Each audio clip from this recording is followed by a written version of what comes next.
The views and opinions expressed in this program are those of the individuals involved and do not necessarily reflect the official policy or position of Radyo Agri 90.1 FM management. The views and opinions expressed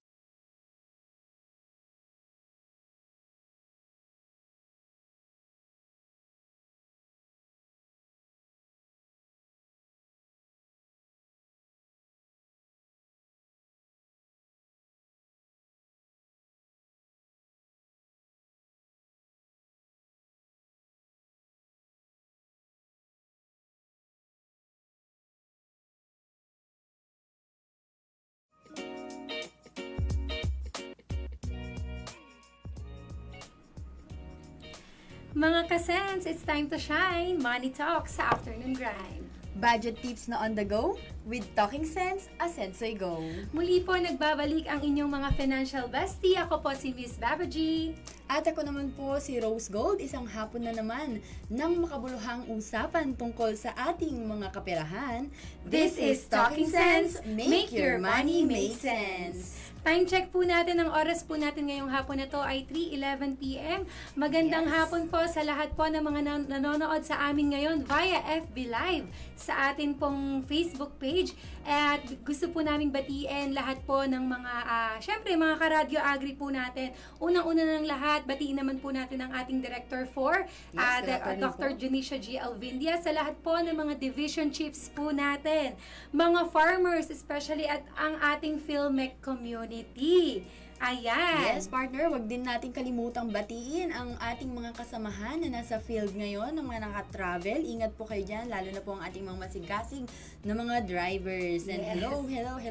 Blessed afternoon po sa ating Ayan, so partner, kumusta ka naman ngayon? Ayan, partner. So, tingnan mo na mga outfitan natin, no? Di naman kaya nga, parang nag-usap po parang nag-usap tayo today. Biglang best invest tayo ngayong hapon, ano? Okay, so okay naman ako, partner. Medyo busy na tayo nitong mga nagdaang araw dahil nga dumating na yung ating mga vouchers na napakarami. Yes, at dumating na din ating mga kapondohan at kaperahan. Kaya, super busy na ng mga person. Yes, super talaga naman.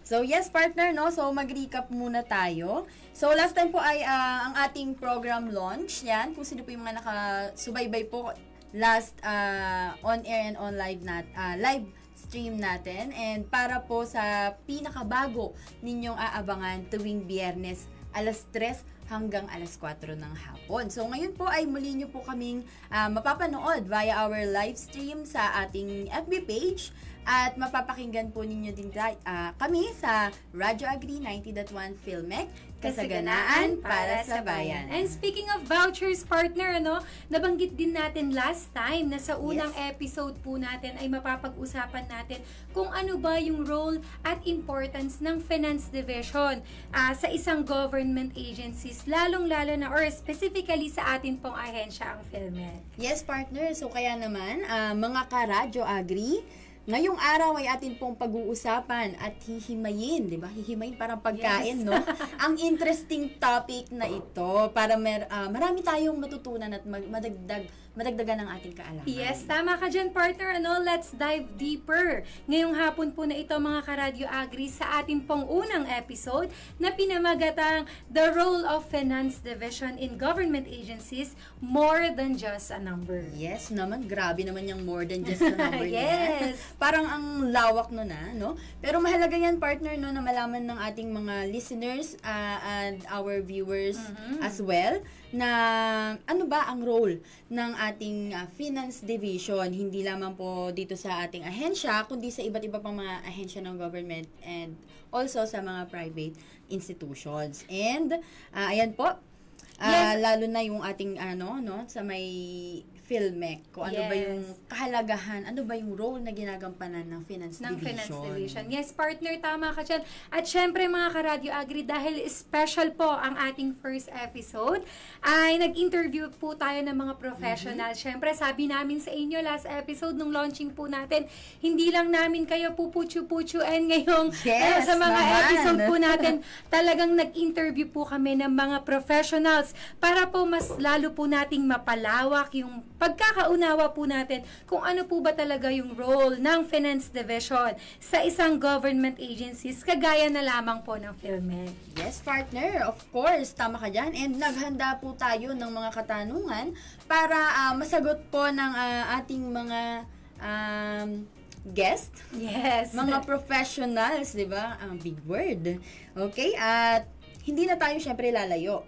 To answer our first question, we have on screen our DA PhilMec Finance Division Chief, Ma'am Baby Linda O. Reyes. At ang kanyang question po ay, as the Finance Division Head, what is the primary role of Finance Division in government agencies like PhilMec? So, panoorin po natin to.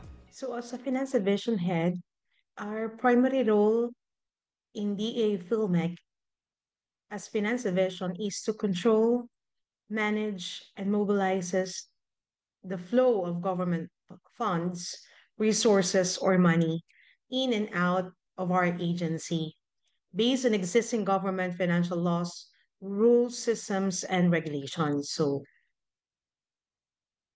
our main functions as Finance Division is to ensure the propriety, reasonableness, and compliance of all financial transactions with government accounting and auditing rules and regulations. We maintain, prepare, and update our agency's book of accounts, our trial balance, balance sheet, income statements, and other financial reports and schedules and records. We also formulate and implements appropriate control mechanisms for agencies' physical and financial performances. We determine the existence of a lawful appropriation. We allocate funds by source, and we monitor utilization and the sufficiency of those funds and availability of those funds for our government operations. We submit the accountability, financial and budgetary reports, and other financial reports required by regulatory agencies in the government and other stakeholders in the government. We lead the preparation and coordination of a timely release of our agency's regular, supplemental, special budgetary requirements. So in all this, we are first and foremost public servants. We ensure that all resources of the government, it shall be managed, expended, or utilized in accordance with laws, rules, and regulations, and shall be safeguarded against loss or wastage through illegal or improper disposition, ensuring efficiency, economy, and effectiveness in the operations of the government. So all in all, talagang makikita mo dito how we control, manage, and mobilizes those resources pagpasok at paglabas sa ahensya ng PhilMec. Thank you so much. Finance Division Chief po natin yan dito sa PhilMec, Ma'am Baby Linda O. Reyes. Ay nako talaga, no, mga ka-Radio Agri, napaka-importante po ng papel talaga ng Finance Division sa isang ahensya po ng gobyerno. Sabi nga natin, sila po yung tagabantay ng pera. Like last episode, di ba, no launching, sabi natin, sila talaga yung puso ng bawat ahensya talaga. Tama po kayo, lahat po ng pumapasok at lumalabas po na pondo ay dumadaan po sa division na to. And hindi po basta-basta yan, ha? Kasi kailangan pong sundin yung mga umiiral na batas, syempre sistema at mga patakaran po ng gobyerno. Kumbaga, kung may pera po na perang dumating mula po sa General Appropriations Act o yung tinatawag po natin na GAA, yan po yung mga taunang budget po ng gobyerno o kaya mula sa mga special accounts po tulad po ng RCEP o trust fund mula naman po sa ibang bansa o pribadong sektor. Kailangan pong dadaan yan sa mas talagang masusing pagsusuri talaga. Yes, so speaking of masusing pagsusuri, kasi di ba yung perang pumapasok sa atin, hindi naman natin pera yan na pang sarili na pwedeng natin. Di ba? Pwede nating ipang, alam mo na, pang add to cart, pang mga parcel, di ba? Yan kasi po ay, di ba, ang budget po na yan ay nanggagaling po sa ating government, specifically sa ating mga taxpayers. And syempre, hindi natin siya ganun-ganun na lang pwedeng gastusin sa kung saan-saan na bagay. So, meron pong process yan. Kailangan meron tayong budget plan, may work plan, kompleto dapat ang ating documents. And syempre, may pipirma o mag-a-aproba ng mga na may sapat na authority. Syempre, di ba, parang sa school lang, pagka what do you call this? Pag nagki-clearance tayo, di ba? Bago tayo mag-clearance, anong ginagawa natin? Magpapapirma sa mga teachers. Di ba, andyan na nagme-memorize ka, nagre-recite ka ng vision, mission, objectives, para lang ma-signan yung clearance. Oo, para mapirmahan. So, ganun din po tayo dito sa ating ahensya, specifically sa ating division na Finance Division. So, kailangan po kompleto ang signatories, kailangan pirmado lahat, aprobado lahat ng merong mga nasa authority. Kaya saludo po tayo sa mga nasa taga-Finance Division. Shout out po sa mga nanonood at nakikinig sa Finance Division. And tahimik lang po silang gumagalaw, pero sila ang humahawak sa napakahalagang aspeto ng serbisyo publiko, ang pera ng bayan. And with that, dumako po tayo sa ating second question. What are some misconceptions people have about finance professionals in the government? So, ano ba yung mga misconceptions? Yes, ano ba yung Lalo-lalo na sa atin, nila? mga, di ba, finance professionals. Yes, ano ba yung mga insight kaya ng mga kabataan natin ngayon? Ano ba yung finance professional? Ano bang ginagawa nila dyan? Di ba? So, let's all watch this again, Miss Baby Linda.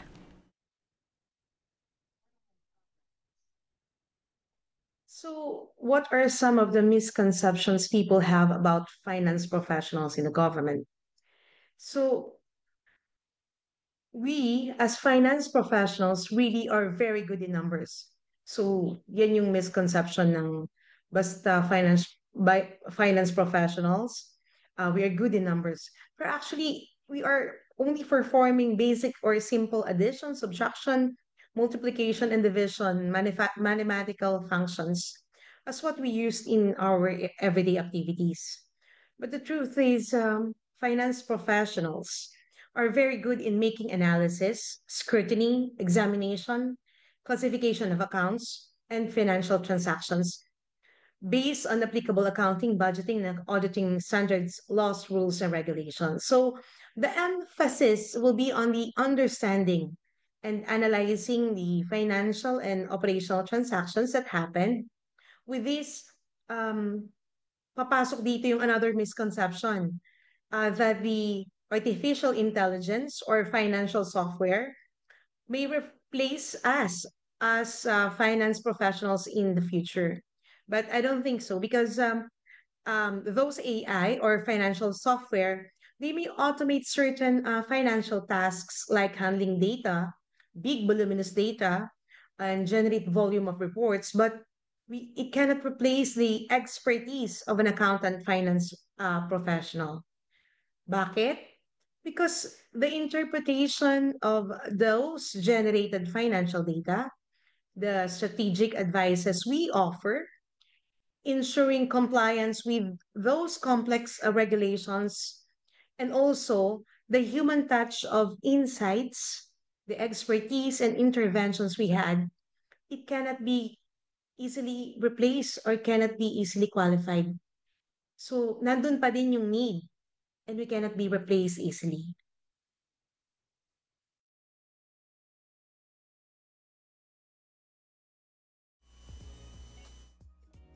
Ayan.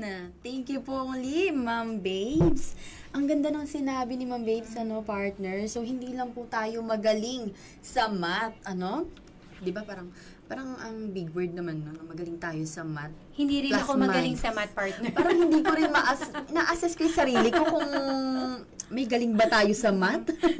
Ayan, kung di eksperto rin dapat tayo sa pag-a-analyze. Yes. Parang yun yung part na mahirap, Kasi, di ba sa math, hindi lang naman tayo basta nagsasagot ng plus minus, nag-add subtract, kasi di ba nag-a-analyze din tayo, yun talaga yung nagpapagana ng utak natin pagka math ang subject natin, no? So, simple lang, ang plus minus, pero ang tunay na galing ng finance professionals ay ang pag-a-analyze. So, pagsunod sa batas, syempre, tayo, nasa government tayo, may kailangan maging compliant tayo sa mga rules and regulation, mga batas na umiiral dito sa ating bansa. And nabanggit din ni Ma'am yung tungkol sa AI or artificial intelligence. Kaya sabi niya na mapapalitan tayo ng AI, naku, parang malabo yan. Diba? Sa feelings pa lang. 'Di ba? So hindi po yan ganun kadali, mga viewers and listeners natin. Comment po kayo kung agree po kayo diyan, no? And ang computer po kasi kayang gumawa ng mga reports, no? Pero ang pag-unawa, pag-analyze at malasakit, 'di ba? So, wala pa rin talagang walang tatalo sa tao. Yes. Alam mo, diba? tama ka dyan, partner, no? Kasi, Yes. di ba, akala ng iba, basta kapag finance, parang puro bilang lang, di ba? Yes. Bilang ng pera. Ng kaperahan. Ay, wow, parang naging bangko na tayo. Bangko pala. Pero yung totoo po dito, talagang nasusubok ang talino sa pagsusuri at pag-unawa po sa bawat galaw ng pera. At kung AI lang po talaga yung katapat, di ba, parang, naku, kahit gaano pa talaga katalino, hindi po niyan talaga kayang palitan ang husay, diskarte, at malasakit po ng isang tunay na finance professional. Yes, partner. Ayan. And syempre, dumako naman po tayo sa pangatlong katanungan po natin. Syempre, kay Ma'am Baby Linda pa rin po, beyond numbers, sabi natin kasi kanina, dahil ang Finance Division po ay more than just a number, sabi natin, beyond numbers, how does Finance Division contribute to the policy making and decision-making in the government agencies? Let's hear it again from Ma'am Baby Linda Reyes. So beyond numbers, how does Finance Division contribute to the policy making and decision making in the government or in PhilMec?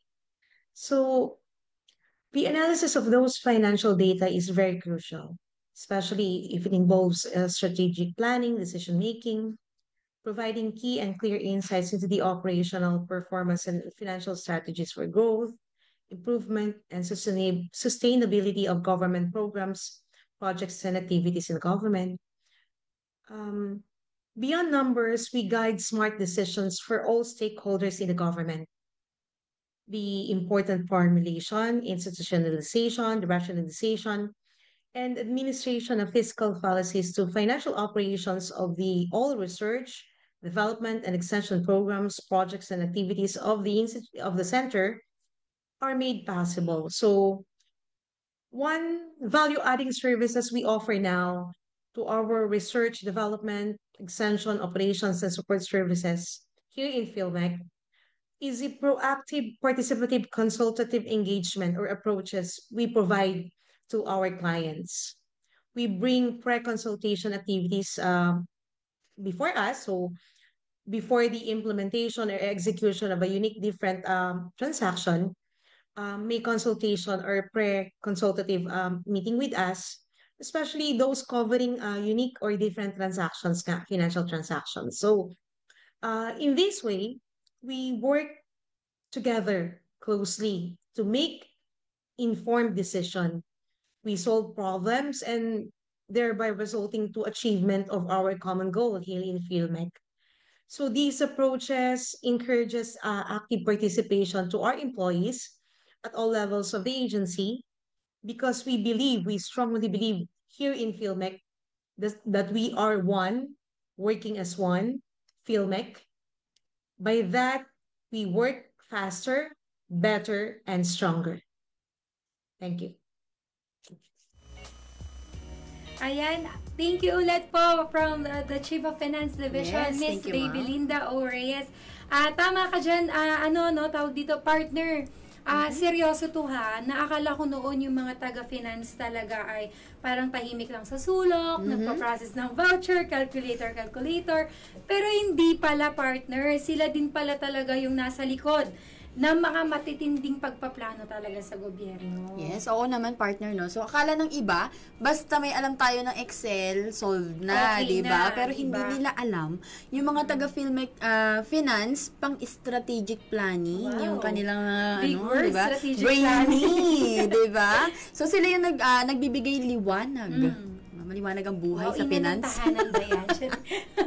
Ayan, kung saan dapat ilaan yung pondo para may impact talaga. Kasi sabi natin kanina, yung perang hinahawakan natin, hindi natin basta pera Yes, lang. tama ka dyan. At alam mo Diba? yung nakakatuwa pa, no? Parang may pre-consultation sila bago ka gumastos, syempre, Yes, di ba? kailangan Parang sa yan. relasyon lang yan, di ba, partner? Kailangan may klarong usapan bago ka talaga, bago magka-commitment, di ba? Para iwas problema. Yes, di ba? Parang communication is the key, di ba? Yes. So, kailangan may pre-consultation. At the same time, kailangan may troubleshooting, di ba? Merong advice dito, di ba? Tama. So, kaya nga partner, sa one filmek, hindi lang tayo mabilis magtrabaho, di ba? Mas magaling, mas matatag, parang superhero, Wow. di ba? Ng gobyerno. Tama ka dyan. Okay. And, ayun, thank you so much, Miss Baby Linda Urias, Yes, thank Chief you, po ma'am, ng Finance for- Division na ating EA Filmec, sa pag-unlock po sa amin sa mga katanungan para mas maintindihan pa po natin kung anong role ng Finance Division po sa government agencies. At syempre, hindi pa po dyan natatapos ang usapan natin tungkol sa Meron Finance pa ba? Division. Meron pa, Ay, partner. meron pa. Meron pa, hindi lang yan, di ba? Ngayon naman makakasama po natin ang isa sa mga haligi ng financial management dito po sa ating ahensya. Siya po ang ating accountant for at isa sa mga veterano pagdating sa accounting processes, compliance, at financial strategies ng ahensya. To answer question number 1, what is your role in ensuring timely and accurate processing of financial transactions? Let's hear it from our accountant for Miss Mildred Ardizo. One of the functions of the Finance Division is to ensure propriety, reasonableness, and compliance of all financial transactions with the government accounting and auditing rules and regulations. So bilang accountant for, isa sa function ko at ng unit na hawak ko ay ang pag-process ng mga claims at payables na ating ahensya. So paano ito magagawa? Dapat sapat ang aking kaalaman sa mga laws, rules, regulations, standards at policies na tungkol sa paggamit ng pondo ng ating gobyerno. At hindi lang ako ang dapat nakakaalam. Tungkulin ko rin na ibahagi ang mga kaalamang ito sa aking mga kasama na nagre-review ng mga transactions. And kasama rin sa tungkulin ng aming division ay siguraduhin na ang lahat ng mga bayarin ay mabayaran sa takdang araw. Thank you so much po, Ma'am Mildred Ardizo from Finance Division ng ating pong accountant for. Yes, Grabe, thank you, ma'am. partner, no, parang ibang level talaga yung ganong mindset, no? Kasi hindi lang niya basta ginagampanan yung trabaho niya talaga, parang inuugot niya rin ito sa prinsipyo. Di ba parang talaga namang kailangan mong ibaon, 'di ba? Parang Yes. sa puno mas matibay ang pundasyon pag mas malalim ang ugat. Tama? Mas mayamo, mas Inuugat malago. talaga ni katulad ng sabi ni Ma'am Mia, yung prinsipyo ng integridad at serbisyo. So, parang sa panahon ngayon, yan yung klase talaga ng public servant na kailangan talaga natin. Yes, tama ka dyan, partner. And hindi lang siya nagbibilang ng numbers. Kaya, di ba yung title Yes, natin? more than just a a number. Di ba? So, binabantayan din po natin ang tiwala ng publiko dahil tiwala is the key, trust is the key. Yes, we need Diba? public trust. Yes, at ayaw natin ng trust issues, Yes. 'di ba? So kasi bawat claims, bawat bayad ay galing yan sa buwis ng taong bayan. So kapag tama ang proseso, may dignidad ang paggasta. And may pananagutan sa likod ng bawat disbursement. Yes, tama ka dyan. Yan. At alam mo yung mas nakakabilib pa, no? Parang hindi lang niya sinasolo yung knowledge, yung kaalaman. Sabi niya kanina, talagang ginagawa niya yung parang yung mission niya is to contribute, maipasa niya sa team kung ano yung mga nalalaman niya, di ba? And talagang yun yung tamang paglilid ng team na meron ka talaga. Parang ganun talaga yung isang katangian ng isang leader. Parang hindi lang siya magaling kung hindi nagpapalago rin ng iba. Parang we grow as one. Yes, one filmek, Yes, di ba? one filmek. So, tama ka rin yan, partner, no? So, madaling salita, hindi lang sila nagbabayad sa tamang oras, di ba? So, dapat, tinitiyak din natin na ang pera ng bayan, ng taong bayan, ay napupunta po talaga sa tama, sa maayos at makatarungang paggasta. Tama. Ayan, at sa pangalawang katanungan naman po natin kay Ma'am Mia or Ma'am Mildred, how do you handle urgent or high priority disbursement? So, let's all watch this. sinisiguro ko na ma-review ko lahat ng mga vouchers na papasok sa akin bago ako umalis ng opisina. Kaya para sa akin, dapat first in, first out. Pero sa mga pagkakataon na limitado ang ating pambayad, ang lahat ng mga vouchers na darating sa akin ay sinusort ko muna. So kung anong klaseng transaction, halimbawa kung ito ay sweldo, reimbursement, or pambayad sa supplier at iba pa. Mauna kong ilalabas ang mga sweldo at mga bayarin na may due date katulad ng pambayad sa kuryente at mga mandatory remittances. Okay, partner. Nabangkit yung favorite ko. Ano ba yung favorite mo na laptop? Sahod. Sahod. So, kita mo naman yung disiplina ng ating accountant for. So, hindi lang sa proseso nakasalalay yung ating pera ng taong bayan, no? So, mas mataas ang kanyang pananaw. So, iniisip din niya kung sino ba yung maaapektuhan ng bawat magiging hakbang natin as finance division, no? And ang pagpa-prioritize ng sweldo. Siyempre, dapat Sarap parang hindi lang pakinggan, tayo no? yung may gusto nun. Parang lahat ng nasa Aminin film, nyo. aminin natin, Oo. kailangan priority talaga ang ating mga kasahuran. And syempre, di ba, kailangan din mauna nating babayaran yung may mga due date. Yes. Di ba? Parang tayo lang din yan eh. Pagka nagbabayad tayo, inuuna natin yung mga may due na. Yes. Di ba? Kailangan ng bayaran talagang uunahin na natin. Talaga. So, hindi lang sa technical na desisyon, kundi makatawid sa pamilya at negosyo na umaasa sa ating gobyerno. So, kaya naman, ito ang klase ng leadership na kailangan natin sa bawat ahensya. So, hindi lamang para sa papel, kundi para sa mga tao din. Yes, ang ganda na partner. Hindi Yes. lang para sa papel, kung hindi para sa tao. And alam nyo, hindi po madaling trabaho yan, ano? Pero yung kakayahang Sobra magbalanse ng sistema at serbisyong makatao, yan po talaga yung tunay na nagpapakita ng pananagutan. At may malasakit po talaga sa pondo ng bayan, ano? And hindi lang siya basta gumagawa ng trabaho niya. Sabi nga ni Ma'am kanina, siya rin po talaga yung tagapangalaga ng, kumbaga, sa'yo ipinagkatiwala, tagapangalaga ka Kaya talaga dapat ng iingatan. pondo ng gobyerno, kailangan mong ingatan para syempre sa kapakanan ng mas mga nakararami. 'Di ba? Kaya naman tuwing may bayaring na-approve, Yes. alam po natin na may isa sa likod na nasisigurong ito ay may integridad at tamang timing. Yes, at kaya naman kapag bigayan na ng payslip, alam na this. Yes. And for that, magdako po tayo sa pangatlong katanungan. Ang tanong po natin para kay Ma'am Mildred Ardizo, can you give an example of a major challenge your unit faced and how you resolve it? Pakinggan po natin. So, major challenge. Sa tingin ko, isa sa naging malaking hamon, hindi lang ng Finance Division, kundi ng buong ahensya, ay ang biglang paglaki ng operation ng ahensya dahil sa RCEP. So, kinailangan mag-hire ng maraming staff. So, kasunod doon, marami rin yung mga transaction na kailangan namin i-process. So, kinailangan din na magdagdag ng processors. Mula sa 2 processor, bago mag-RCEP, naging 4, naging 7, tapos nadagdagan pa ng mga ibang mga funds tulad ng CFIDP at mga ibang trust fund. Kaya ngayon ay nasa 10 na ang processors ng divisions. Ang naging strategy ay bago dapat dumating ang mga pondo ng mga projects na ito, inaagahan na ang pagre-request ng tao dahil alam naman natin na may proseso bago tayo makapag-hire ng tao at dapat maturuan na rin sila kung paano mag-review ng mga documents bago pa man dumating yung mga transactions. Ang ganda ng naging sagot talaga ni Ma'am Mia doon, ano? Yes, Parang thank napawaw you, Ma'am talaga ako, Mia. partner. Thank you po, Ma'am Mia. Paniwaw. Wow, ganun talaga. Sumakses ba? Sumakses si Ma'am Mia. Parang ang laki nung naging adjustment talaga na kailangan gawin ng isang finance division talaga sa isang ahensya po natin.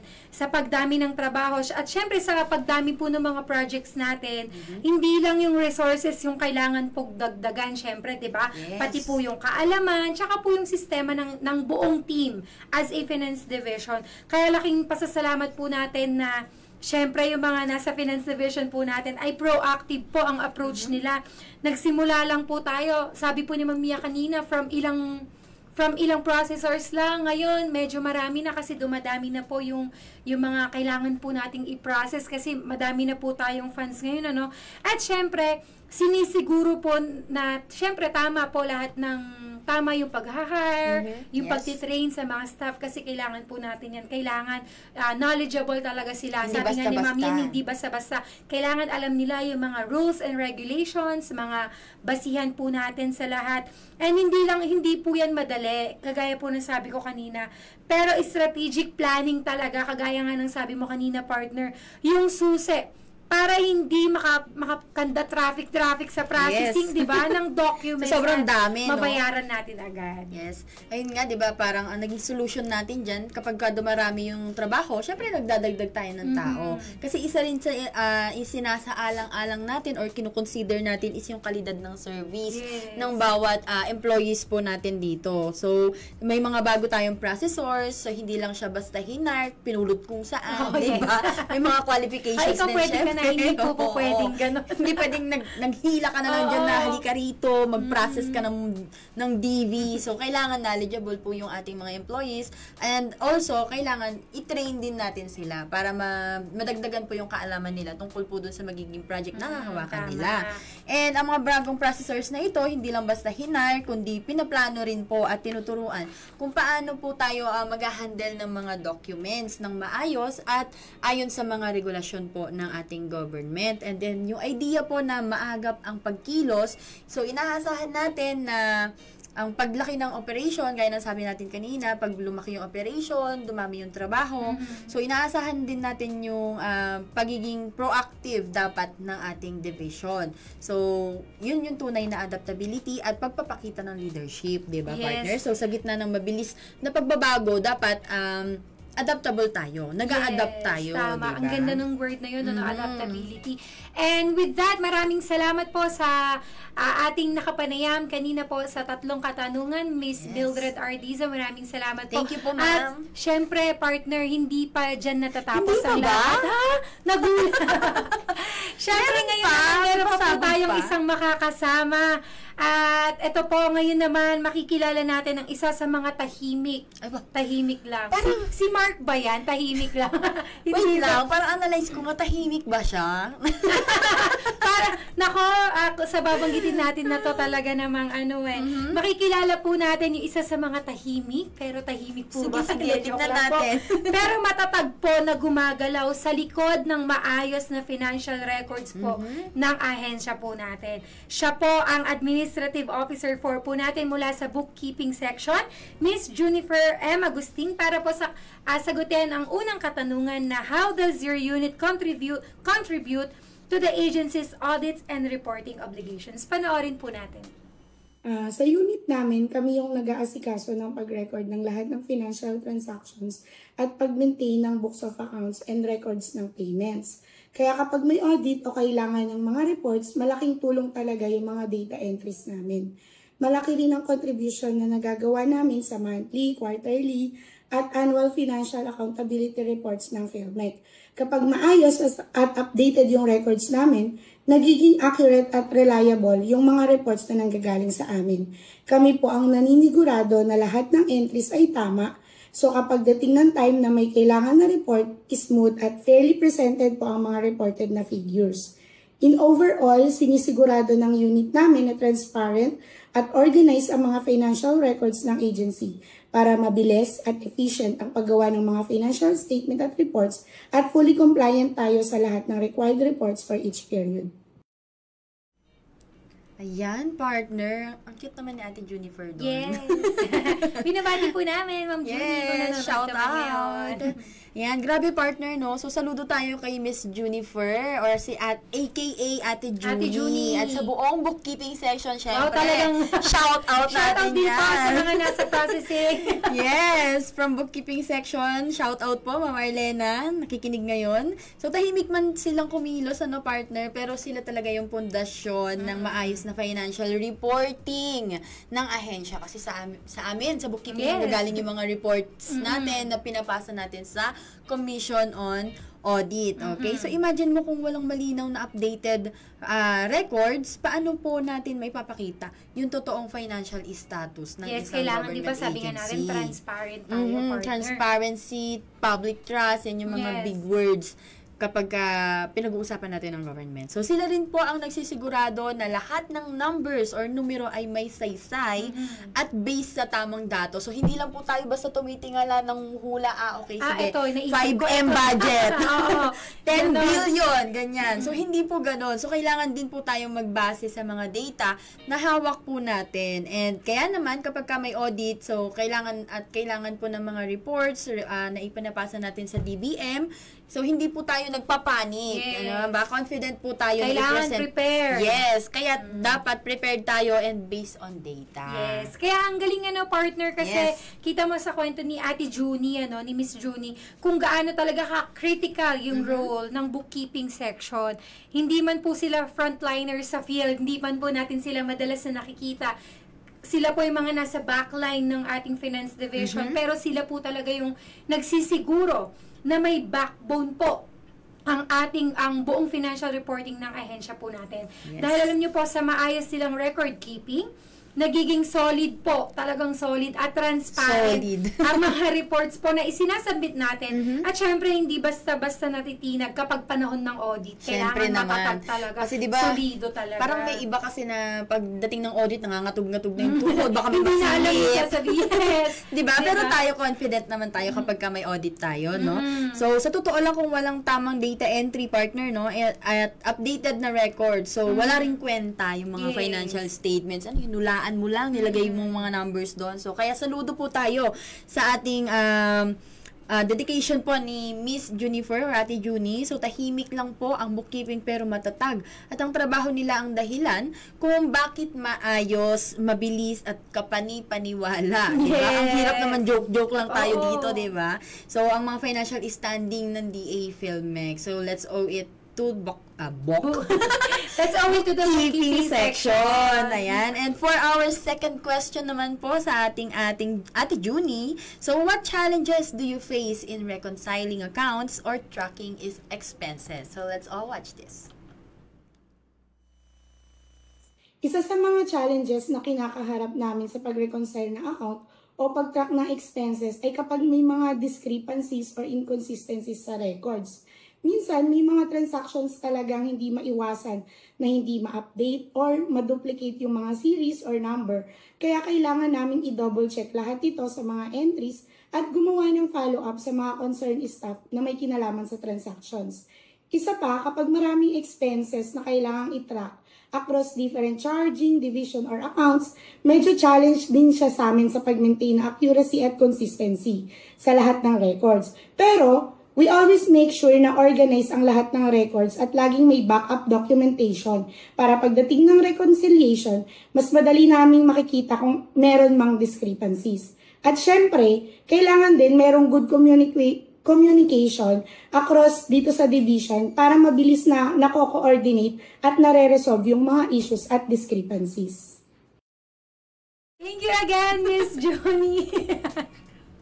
Ayan. Alam mo, partner, ramdam ko talaga sa sinabi ni Miss Junie na kung gaano talaga kahalaga yung details. Yes. At yung detalye talaga at dedikasyon nila sa trabaho. Yung reconciliation ng accounts. Parang lagi ko silang naririnig dito pag dumadaan ako. Nag-reconcile ng account. Ganyan. Hindi lang po yan basta pag-check ng figures, talagang hinahanap po nila yung mismong ugat ng discrepancy. Kumbaga sa problema, kailangan mo talagang matumbok ba kung nasan yung ugat? Kasi kapag hindi po natin nabunot yon, nandyan pa rin siya, diba? Tutubo siya ulit. So, kailangan sa lahat po, kahit sa pagre-reconcile po ng accounts, kung may makita man po tayo, kailangan bunutin talaga natin yung ugat po ng discrepancy. At sa dami po ng mga transactions, di ba, na dumarating mula po sa iba't ibang divisions, kung hindi maayos at walang sistema yung pagre-reconcile po, talagang siguradong maguguluhan ka po talaga. Yes, naman partner. Parang ano lang yun di ba? Sa araw-araw natin yung mga ginagawa sa buhay natin, di ba? May system na tayong sinusunod, di ba? Para kumbaga may routine tayo. Yes. And kapag ka nawala tayo sa routine natin na yon, ang nangyayari, nawawala tayo dun sa ano, 'di ba? Nawawala tayo, hindi na tayo aligned sa goal natin. And kaya nga po saludo tayo sa ginagawa nila, hindi lamang sila maingat, kundi proactive din sa follow up at pag-resolve ng mga issues kagaya nung nabanggit mong mga discrepancies na 'yan. And yung binanggit po niya tungkol sa communication, napaka-importante po noon, 'di ba? Kapag may coordination po tayo sa loob ng division, so mabilis po yung action at nababawasan yung error, di ba? Yes. Parang pag may nakita na tayong mali, kailangan i-coordinate na. Yes, kailangan solusyonan na. Kasi ang hirap naman yung patong-patong na error hanggang sa nagkamali na tayo sa reports natin, di ba?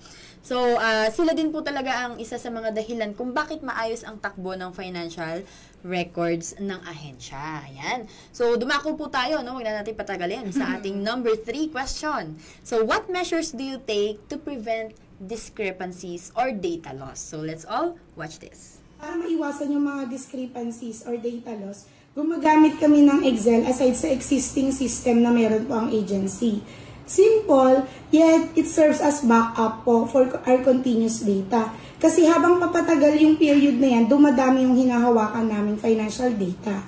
Over the years, natuto po ako personally na i-utilize yung mga function ng Excel para mas mag-automate yung ilang process namin at mas maging accurate yung aming data entry.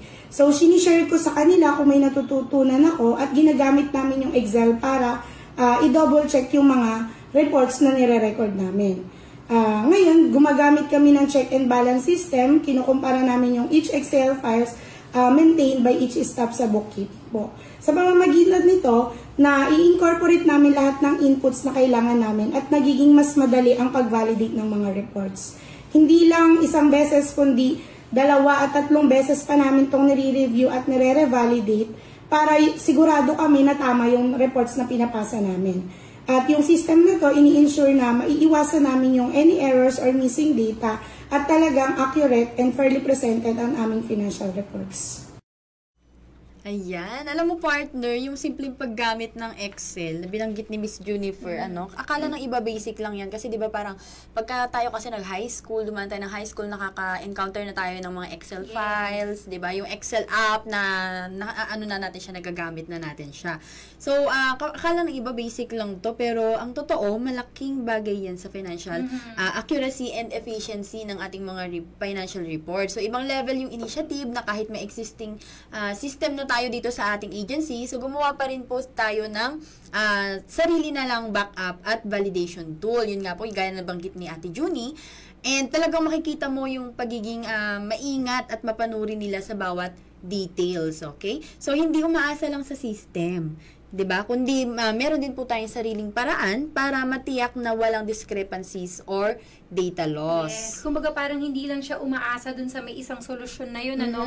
Talagang nakakabilib din, ano, partner, kasi hindi lang niya ginawa para mapadali yung trabaho niya, kundi parang binahagi niya pa sa buong team. And alam niyo pa, to add din po, ano, si Miss Junie, hindi lang po talaga sa buong bookkeeping section, meron siya talagang ginawa na system, kundi ginawa niya rin po yung buong finance division na to easily track yung documents po na pumapasok sa amin. May tuloy-tuloy po na system sa amin pong finance division. So, saludo po kami kay Miss Junifer, isa po sa admin officer po namin sa may bookkeeping section po natin. And alam nyo, sabi nga natin kanina, ganun yung leadership na gusto nating i-expect, no, sa bawat financial professionals natin. Kasi parang hindi lang doble, parang triple yung validation process na ginagawa nila. Para ma-make sure, yes, no? to ensure talaga, parang ginagawa nila yun para makapagpasa talaga ng report that shows na kung gaano talaga sila ka-dedicated sa integrity ng financial data. Dedication is the Oh, key. yes. And hindi lang talaga sila nagpapasa basta-basta. Di ba, yung makapagpasa ka lang, sinisiguro po talaga nila na tama, kompleto. At syempre may accountability po sa bawat entry na pinapasok po natin. Kaya kami po, as part po ng Finance Division, saludo po talaga kami sa mga ganitong klase po ng empleyado. Sila po talaga yung tunay na haligi ng maayos na serbisyong publiko. Yes naman. Yan. So, ayan po, maraming salamat po sa mga na-interview po natin ngayong araw po na ito. Yes, sa head po ng Ma'am. Finance Division, Miss Babylinda O. Reyes, accountant po natin. Ngayon, yes, no? na nanonood po ngayon. Sa ating pong accountant for Miss Mildred Ardizo. And syempre, sa atin pong nakapanayam sa bookkeeping section ng ating pong admin officer for Miss Junifer Agustin. Shout out po. Shout out po sa inyong lahat. At syempre partner, dyan po natatapos ang ating first episode. Sumakses na tayo. Natapos na ang ating first episode. Yes. Ayan. Tapos din. Sabi na natin, sana po marami po tayong natutunan. Maraming salamat po sa mga nakasama po natin, mga naka-tune in po ngayon. Yes. Ngayong araw, kung meron man po kayong mga natutunan, ngayong araw po na ito, wag po nating kalimutan, wag po tayong magpadala sa mga discrepancies, partner, at laging mag-triple check. Yung Yes, hindi mga lang basta reports na isang sinasubmit, check, no? yes, Hindi triple lang check double talaga check. dapat. 'Di ba? Kasi kung hindi, baka matulad po tayo sa ibang, alam mo yon, accounting mistakes na madalas sa mga naririnig natin sa mga offices. Yes, and then seryoso ha, partner. Sa mga kwento ng ating mga guests, so nakita natin kung paano sila nagsisiguro na tama at maayos ang bawat entry, di ba? Parang, kung may lesson man tayo dito na makukuha, ito yung be like them. Yes. Di ba? Maging mapanuri, matyaga. Mapanglawin. Iba pala yun, iba yun. Wait lang. So, be like them. Mapanuri, maingat, at syempre, may sense of humor, di ba? Para Hindi lang masaya rin. work. Oo, di ba? Ang hirap kasi pagka so first seryoso ka sa Yes. work, di ba? So, kailangan mo rin na tumawa-tawa pa minsan-minsan, pero wag madalas. Yes. Kasi baka mamaya sa isang gilid sa cubicle mo tumatawa ka na lang mag-isa. Ano, bakit Iba na ka yun. tumatawa? Sa ibang government agency ka na mapupunta nun, besh. Ayan, maraming Okay. salamat po at abangan po ulit ninyo kami sa susunod. Abangan po sa susunod na Biyernes at makakasama nyo naman Yes. po ang dalawang bagong host po natin dito po sa Talking Sense na sina Mr. Brent Kitain at Mrs. G. Yan, shout out sa inyo. Yes, shout out po. Sa susunod po yan na episode na ating programa, abangan po natin on May 16. Sila po ang ating makakasama. Okay, so abangan nyo po yan mga listeners and viewers. Sila naman po ang inyong makakasama at paniguradong mag-e-enjoy din po kayo at marami rin pong matututunan at mapupulot na kaalaman tungkol sa kaperahan. Dahil gusto natin yan, di ba? Again, this is Miss Rose Gold, one of your financial bestie na friendly at happy. Siyempre, pagdating sa money. And also, this is Miss Baba G, your financial bestie na may beauty at lovely basta may money. Nice. We will help you to make your money make sense. This is Talking Sense. Pag-usapan natin ang ating kaperahan, 1 cent at a time. Catch us on air right here on Radio Agri 90.1 FM tuwing Biyernes po, alas 3 hanggang alas 4 ng hapon. Kasaganaan para sa bayan.